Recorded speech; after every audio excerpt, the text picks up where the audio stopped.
Okay, I'm on my way to work. Not that you really need to know that shit, but welcome to Movie Star Body Transformations, MBT. And the reason I called it that, originally I was like, well, I was looking at all these movie stars like 300 and all those jacked dudes, and I thought, well, how do you really get jacked? How do you get that big? And really, in the end, I've probably come full circle, and I realized it's just about a little bit of discipline and a little bit about knowing yourself and knowing what's important to you. And Tom Cruise actually said it, and I don't know if it's a Scientology thing or what, but he said, if it's important to you, you will find a way. Now, sometimes you don't know what's important to you, so I'm going to tell you a little story, and it'll probably give you a little bit of insight into my background. And you need to be comfortable with yourself a little bit, or at least know what is you and what you will do, what you're willing to sacrifice. So this is the old story. So it's 1993. I think it's June, if I can remember rightly. And it's about 1 o'clock in the morning. And I'm a police officer, and I get a call to a domestic. 2 double crew cars reply, and they're both going. We get there. Now, I just finished my probation, and I'm being mentored or tutored, as they call it. And we go into this house, and it's the first time I've sort of seen a house in such bad condition. Dirt, grime, poverty, the smell, like all the things you don't see really in the movies, or you think you know, but you don't really know.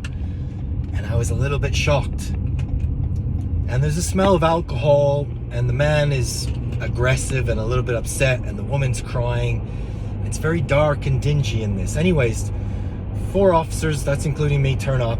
And in the old days, it was all guys. Really, 1 girl on a team, if you were lucky. So I'll refer to everyone as guys or blokes or whatever. But anyways, they're more experienced officers than me, and they go in and they quickly separate the parties. 2 of them take the woman off and go to the kitchen somewhere, and 2 of them take the man off and they go somewhere as well. And actually it was 1 officer, and I was supposed to go with that other officer, and I've kind of I spent my whole life, what's the word? Waiting to be told shit that I never got told.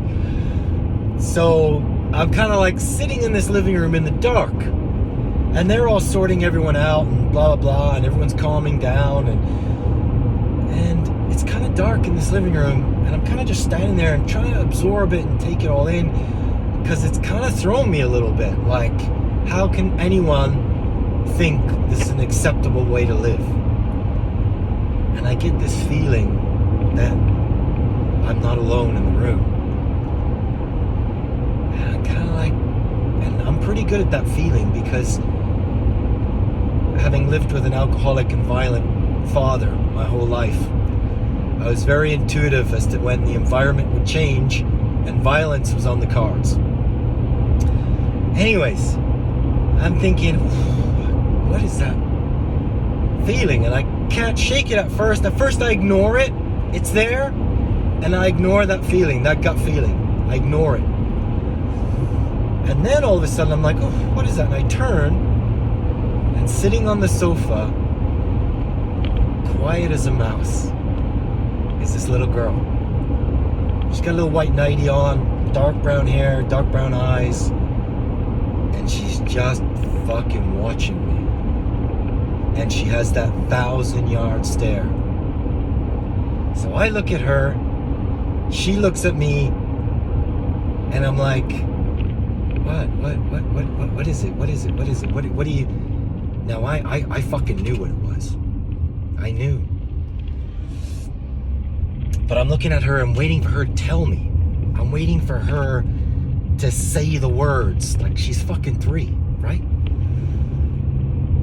So, next of all, I'm looking at her, and she's looking at me, And I have this overwhelming feeling like I just gotta scoop this little girl up and take her away.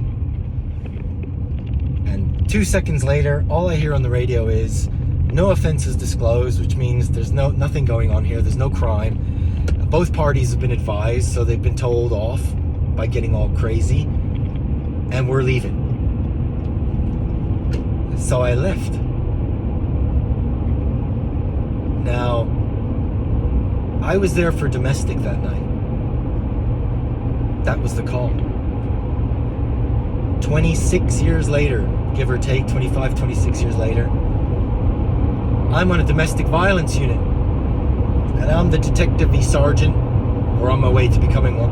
I don't want to pretend I was one. And I'm in charge of 16 cops. And it's really crazy. The volume of work that we get, because now, fucking common assault, fucking he told me I was a fat, blah, blah, and that's it, you're getting arrested.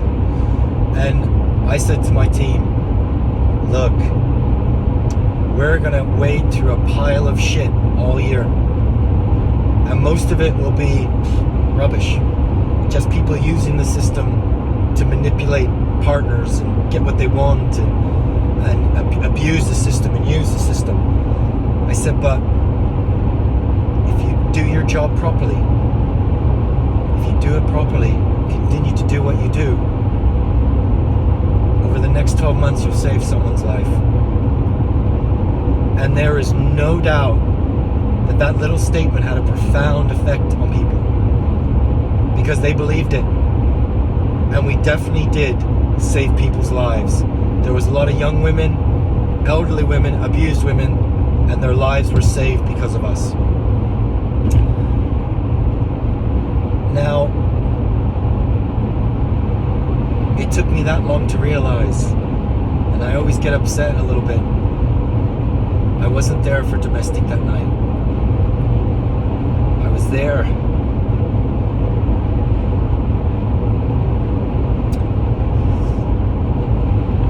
I was probably there to save a little girl.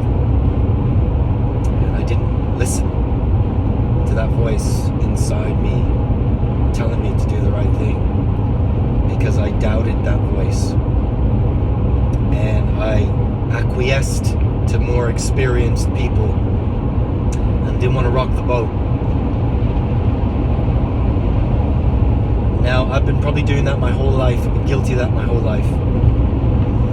In order to appease people or please people, I will hide myself. But the only thing that's been consistent in my life that I refuse to give up is fitness. And fitness has been a godsend to me, because no matter how my life has gone, ups, downs, that has been a staple, and it has been a solace and a place of refuge for me. So look, I wish I wanted to be rich. I'm not. I've made bad decisions. I wish I wanted to be famous. Yeah, sure, we probably all do a little bit. But if it's really important to you, you'll find a way. But the one thing I've always maintained is my fitness and my health. Regardless, that little thing inside me says, that's mine, and you can't have that. Ever. I will never give that up for you. And that's okay. So look, if you want to embark on this fitness journey, you got to know yourself. You got to know how important is it to you, and whether or not you're willing to pay that price. Because there is a price to pay. You know, you're going to think you're selfish, you're going to think you're narcissistic, you're going to think you're, egotistical, vain, all these bad things. But at the same time,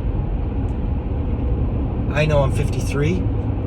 I'm in probably some of the best shape of my life at 53. I feel good, I look good, and that gives me a sense of confidence and a sense of, okay, I'm happy with that. And don't get me wrong, you'll get people who don't like you for that, but I'm okay with that now. Before, I'd fucking bend over backwards to try and suck a dick to make sure that I didn't upset anyone. And now I'm like, hey, this is me. Take me or leave me. And I think that's the way you've got to be with fitness a little bit.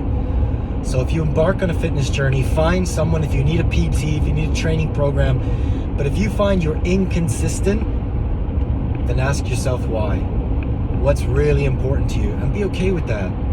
Like, if fitness isn't top of your agenda, that's okay. But really, it needs to become part of your life.